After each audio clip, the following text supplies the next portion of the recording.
Hello, this is Gigi Matthews, Parent Coordinator at PS23 Carter G. Woodson Elementary School in Brooklyn, and I'm doing this workshop for our families because February is the American Heart Association's Awareness Month for Women's Health. Here's something you may not realize. Heart disease is the #1 killer of women. Cancer is #2, and stroke, which is closely related to heart disease, is #3. It strikes more women than men. It affects people of all ages. You can be born with a heart defect. You can be genetically predisposed to heart disease. You can inherit high blood pressure. While 1 in 31 women die of breast cancer every year, 1 in 3 die of heart disease. High blood pressure is known as the silent killer because it often has no symptoms. Heart attacks happen when a blood clot blocks the flow of blood to the heart. Strokes happen when blood flow in the brain is blocked, usually by a blood clot. Heart failure is a condition where the heart is not strong enough to pump blood efficiently around the body. The heart is pumping, but the body's need for oxygen and blood flow isn't being met. Arrhythmia is when the heartbeat is too slow, too fast, or irregular. Heart valve problems are when the valves that control the flow of blood in the heart do not open or close properly. I really want to emphasize this point. Men and women can have different symptoms of heart disease.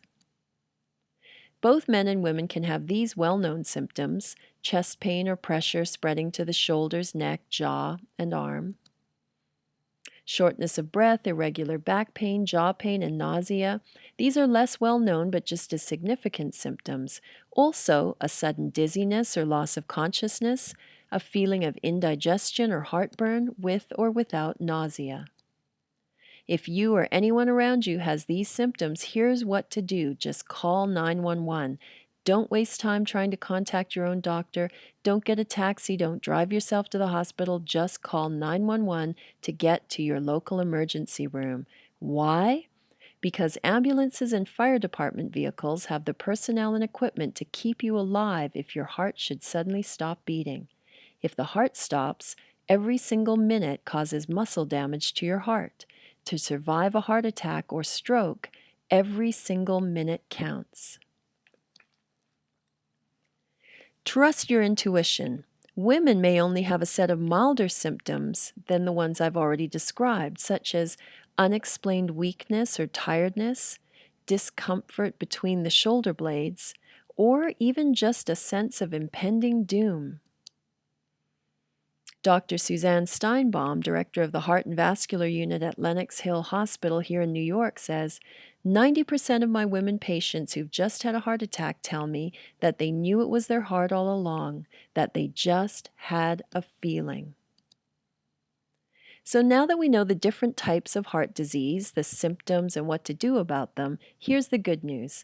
You can reduce your risk of heart disease by up to 80% with simple lifestyle changes. Be preventative about your health, especially with women, because we often focus on how everyone else is doing and we put ourselves last. So get a checkup once a year and take your doctor's advice seriously. Here's how smoking damages your heart. Nicotine makes your heart rate and blood pressure skyrocket. Carbon monoxide in cigarettes robs your heart, brain, and arteries of oxygen. Smoking increases your risk of blood clots, it decreases your good cholesterol, and it lowers your tolerance for physical activity like exercise. Take good care of your heart if you have diabetes. Women with type 1 diabetes can develop heart disease while they are still young. Women with type 2 already have heart disease by the time they're diagnosed, or many of the risk factors, such as high blood pressure and abnormalities in blood vessel function. Keep a healthy weight by eating a diet full of vegetables, fruit, and whole grains. Drink water instead of coffee, juice, alcohol, or soda, and avoid foods containing refined sugar or high amounts of sodium or fat. Moderate exercise includes walking. Add some physical activity into each day. Do sit-ups while you're watching TV. Find an exercise class or a yoga class on YouTube that suits your fitness level. YouTube is free. You've made the effort to learn how to be healthier by watching this, so keep it going.